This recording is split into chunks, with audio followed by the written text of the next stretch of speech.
Hello, everybody. Welcome to today's show. We've got a lot to cover under the umbrella today of free speech. And to kick it off, Philip has got a very interesting upcoming potential conflict, I would say, with free speech. So what's happening there, Philip? Well, excuse me. It's amazing how you get into some of these things. I think this one. You can blame me. This one came through you. Yeah. Anyhow, I've been invited into this arena where, the culture is just flat out woke. And so we know that when we show up to do these panels and things of that nature, that most people are wanting you to make nice. Most people are wanting you to accommodate people and say things that make everybody in the room feel warm and fuzzy. Are you talking about compromising Christian values? Exactly. That's what they're asking you to do. They're asking you to dumb down, water down the truth. And I'm not that guy. And so it's going to be interesting when I show up to talk about free speech as to whether or not I'm going to be allowed to demonstrate free speech. Well, now, in fairness, the election will be over by Right. the time this is aired. Right. And let's see when we get your response, we're going to say, how did it go, Philip? That will be probably about 2 episodes from now. 2 episodes, yeah, probably. And you may be visiting me, in the jail? local county. I don't know how these things go. But if they get out the shepherd's crook and pull me off stage, it'll be a compliment. Yeah. Yeah. I was thinking about the biblical reference to the real danger is not letting the wolf in amongst the sheep while the shepherd watches. It's the shepherd letting the woke shepherd in. Yep, exactly. I know, and when you look at that example, you're talking about John chapter 10, it's, it's a very prominent piece in Scripture, but what we've done is we've said, the thief, we've made that just pure evil, comes to steal, kill, and destroy, but he's really talking about the false shepherd. Mm-hmm. He's talking about the guy who's going to lead the sheep astray, and the way he's going to do that, he's just thinking about himself. And, he's going to use the sheep for his own personal gain. And that's a little bit about what's happening in this case, you think, right? Totally. And you're going to drive the... Totally right. So here we go. And so I'm one of those guys that has spent quite a few years asking real direct questions. And you're going to ask a few more? I'm going to ask some real direct questions, like, why do we allow this to happen? Mm-hmm. And so here we go. Mm-hmm. Yeah, it'll be interesting. Stay tuned for a future episode when we reveal the results of Philip's foray into right. It's a political Christian arena. Yeah. What we're trying to do now is drive Christians into politics to hear have their voices heard and not let the false prophets spew all this nonsense that parishioners just sit there and absorb. And say, oh, I believe you because you're the pastor, and that's the creed that we're going to follow.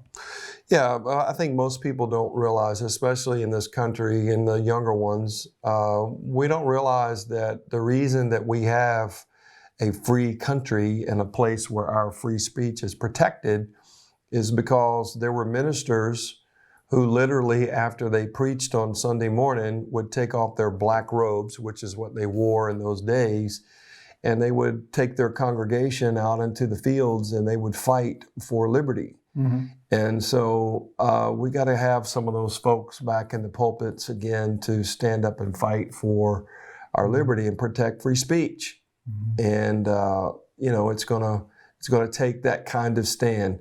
If you understand what influenced the founding fathers to write the Declaration of Independence, you go back and you study the sermons that were preached on Sunday morning during that time, and they were all standing up. Now, it wasn't a majority.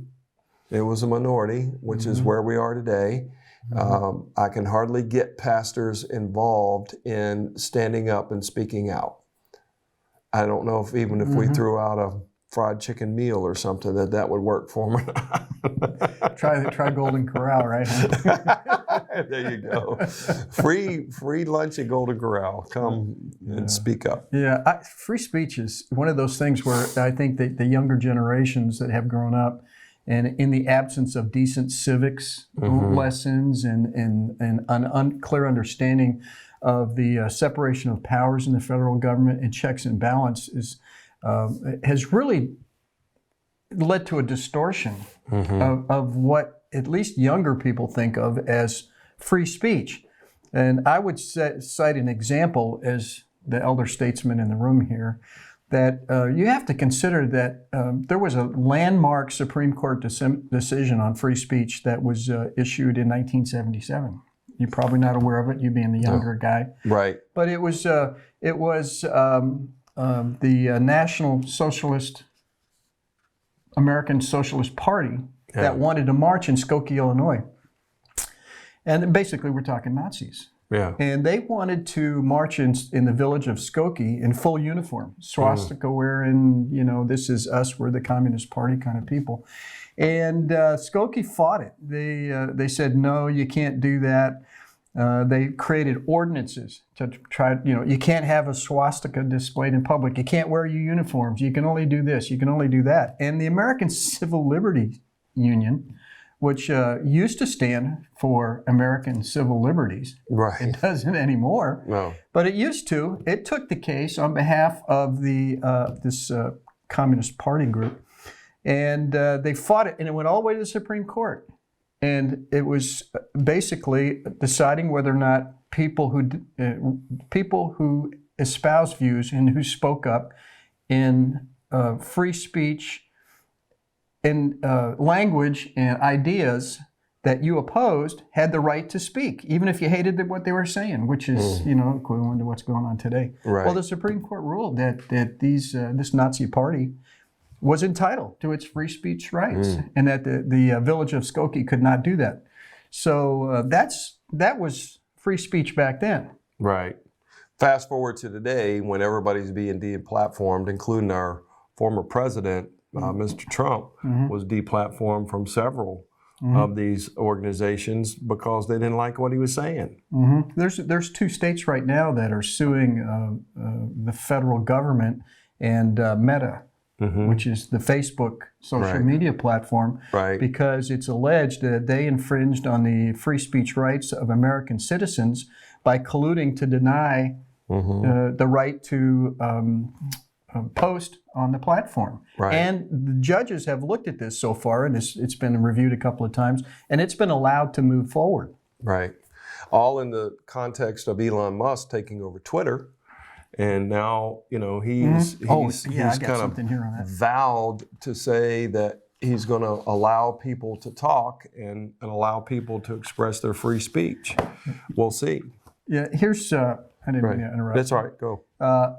When he bought Twitter, he's decided, he's self-proclaimed that he is the chief twit now, which I think, I love Elon Musk. I think the guy is just such an innovator, and he's a disruptor. Right. But he's just super intelligent, and he just makes things happen, and he's the richest man in the world for it. He's been rewarded to some extent, if you can consider money a big reward. Right. But here's some things that were said in a USA Today article when it was finally this morning reported that he had, in fact, Elon Musk did buy Twitter. He owns it lock, stock, and barrel. And by the way, the first thing he did was he started tossing executives out of the company. I mean, it's like, you're gone, you're gone, you're gone. My kind of guy. Yeah.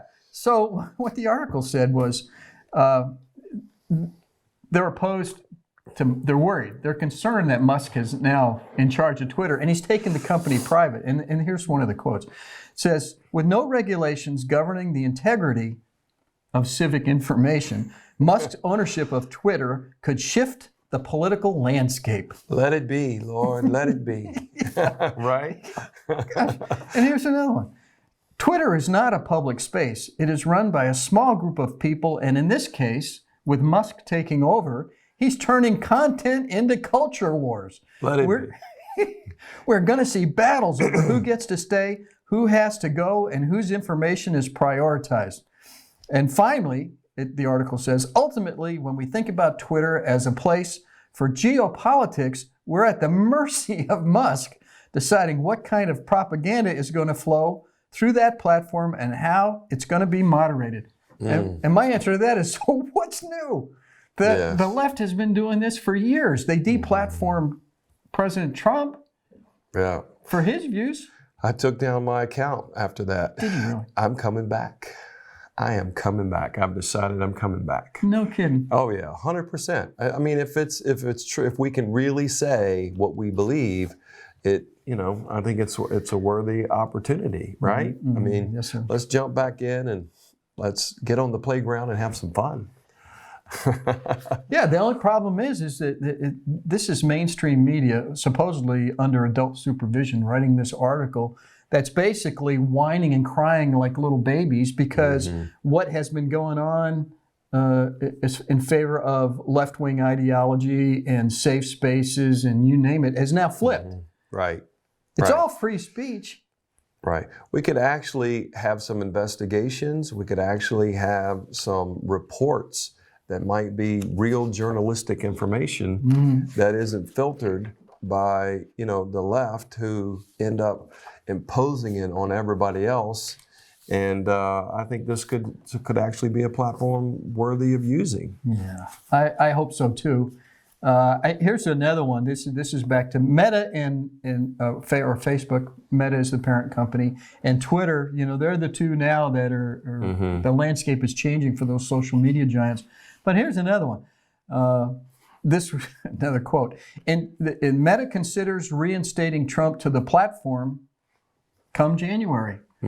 Quote, in spite of the former president's use of his social media platform, Truth Social, to threaten violence, post QAnon conspiracies, and most recently engage in blatant anti-Semitism.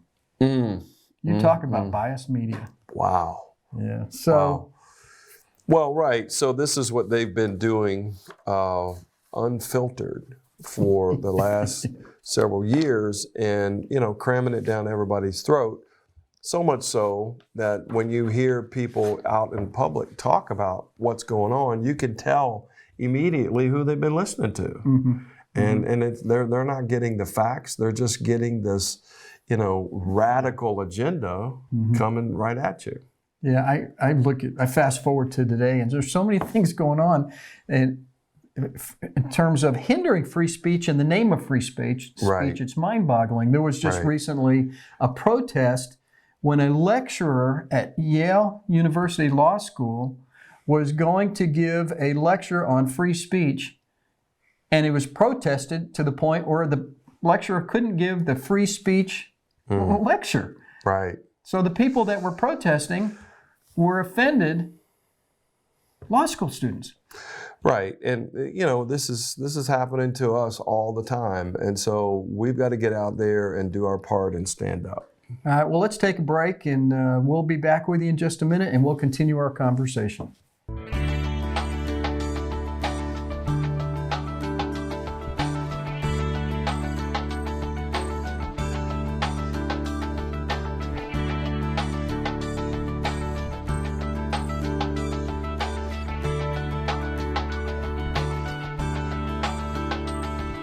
Well, welcome back to the show. We're going to continue talking about free speech for a little bit here. One of the points I would like to bring up is we talked about the Skokie decision back in 1977. Well, there's a lot of people who have been born since then, who have generations who have grown up since then, who have gone through school and college and have no idea, really, practically speaking, what free speech is all about. And even today, recently, you may have seen in the news where a multicultural student center, you had African-American girls protesting the presence of two Caucasian boys, students, who are simply in the learning center studying by themselves. They took offense. They were offended. And the problem that I see as a person who has spent 20 years defending free speech and as a member of the military, and who absolutely has supported it ever since. Our cameraman, the same way, Law and Order person behind the camera. Again, we all just defending constitutional rights. got to think that the young people today seem to equate free speech with safe spaces. Mm-hmm.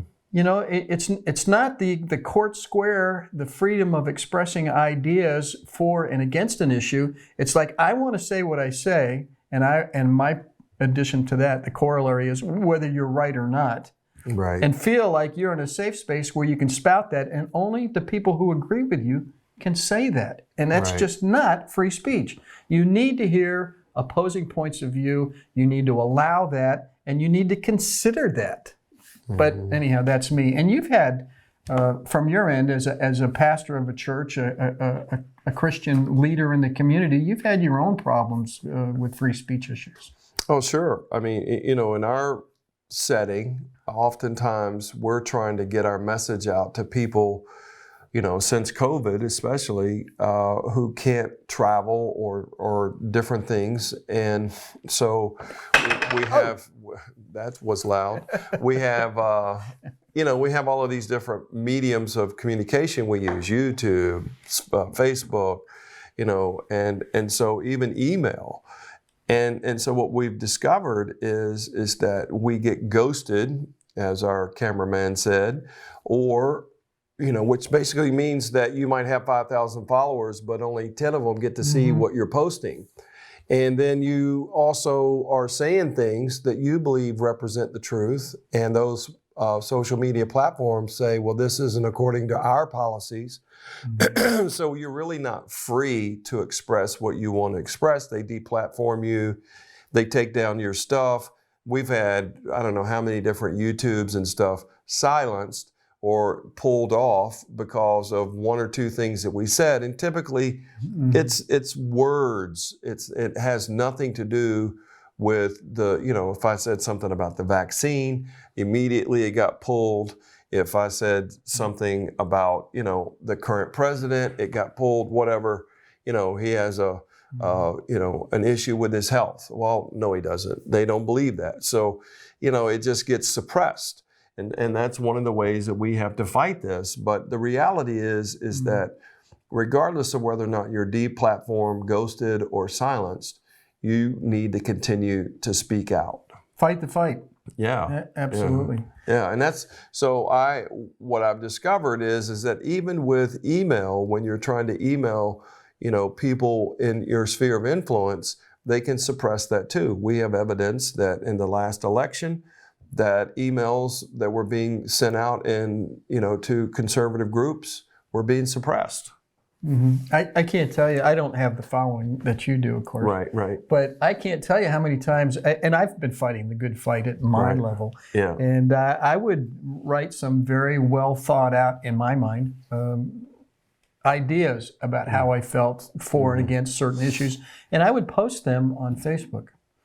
And when I got responses that were negative, I can think of a couple people that were people I went to high school with. And they're on the liberal side of the world, and they're going, I don't agree with anything you say. And I would come back and say, all right, just offer me a specific example of what you disagree with, and show me the facts to back up your position. Anything. And I would never, ever, to this day, I have not gotten a response that was, you know, a fact-based response to anything that I've posted. Just that what you're saying is bad. And that is the essence of where we are with free speech today. Instead of holding the conversation gets ended. Yeah. It's cut off. Or like in a case where what we did recently, you know, we decided that there was a local business, it was a feed store, a pet store. They decided to host this event, and they were bringing a drag queen to our community, and we saw that as a threat to our family values. And so we called them, we posted some things about it, and then what you get is you get the trolls. And the trolls are typically people that don't even live in your community. They come in and they start calling everybody racist and using really vile language and attacking you. And, you know, the very things they accuse you of, they're doing, you know, to 1,000%. And so we ended up going to the store and having a conversation with the manager of the store, which was very productive because she heard us, we heard her, and we talked about why we felt like this event was unsafe for our community, and she validated us. And that's really how these things should work out. We don't at the end of the day have to agree, but the moment that we take the civility out of it and we can't at least hear one another and we're just shouting insults and taking it into the mud, we get nowhere as a culture. You know what baffles me? And I'm easily baffled, of course, but one of the things that baffles me is how people are, it used to, the old adage was sticks and stones will break my bones, but names will never hurt me. Right. And on social media, I view it personally as the same situation. People can throw words on a piece of paper, but that doesn't hurt me. I mean, I can turn it off, I can not go back, I can delete something. I don't understand how the emotional involvement of young people is so wrapped up in social media that they lose rational perspective on what's going on. It drives me crazy to think that. Right. How can somebody, my stereotypical image, I visualize my wife's just going to kill me for this, but I picture that these people that are responding, these trolls and these bloggers, I picture a white man. He hasn't had a date in years, hasn't shaved in a week. He only showers once a week. He lives in his mother's spare bedroom.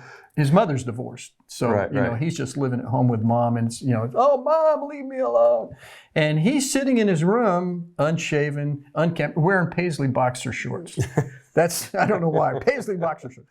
And he's just sitting there all day long, typing and trolling. Right. This person has no authority, no power, and then all these people on social media give him the power. Right. And I don't understand that. I don't either. Right. I mean, if we really looked at who was sending the message, most of the time we would discredit it right away. But it turns into a form of bullying.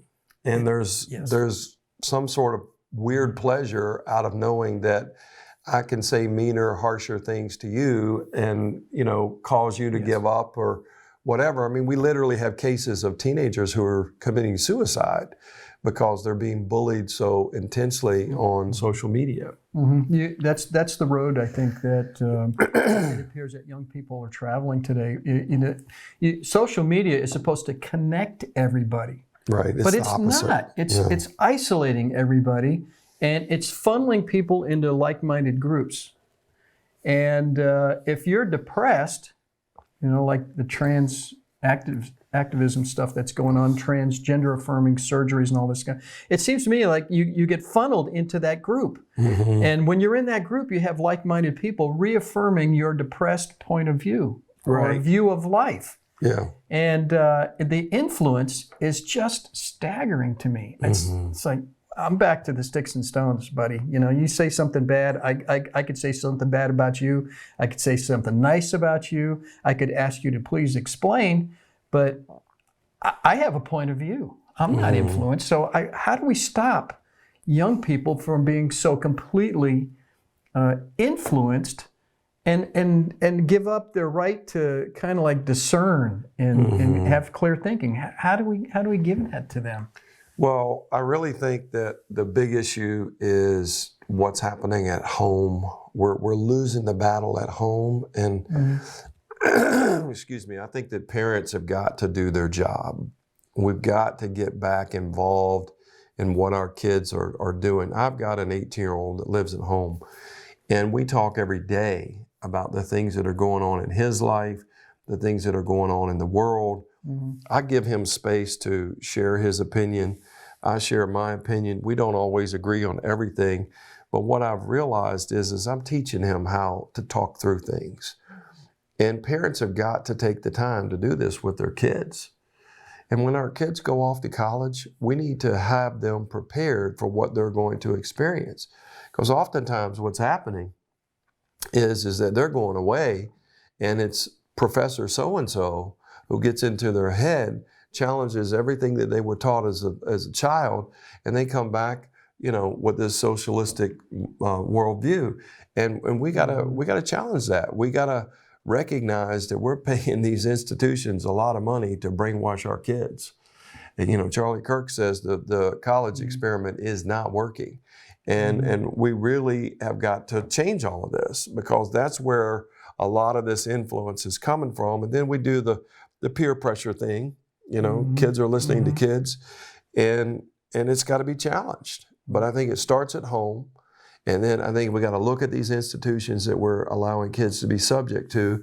And then we've got to help them see that what they believe is really going to take them down the tube.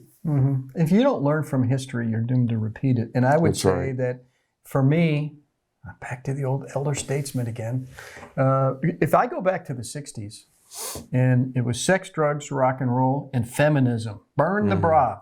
I think I can say that on camera, because that's what they were doing back then. Right. And that has created an atmosphere and an environment going forward that led to particularly the feminism, which is in complete disarray today. Oh my gosh, feminism is just been destroyed.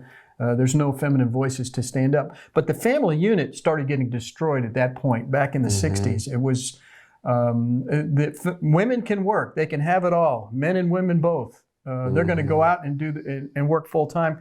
So in order to better their standard of living, more women did go out into the workforce and work, but it improved the standard of living for the family. But what happened as time went on, it went from I can work if I want to, or raise my kids if I want to I have to work all the time just to hold on to what I've got, and I've got to turn my kids over to the state. That's why the free pre-K and public schools. Yeah. So what we've got to do is we got to get back to being the main source of influence with our kids. Don't let the phone raise your children. Get involved, have time to talk with them, talk through these issues with them, and help them understand the reality of what they believe. Well, that's it for today. I think we had a pretty good conversation. We will see you again next time.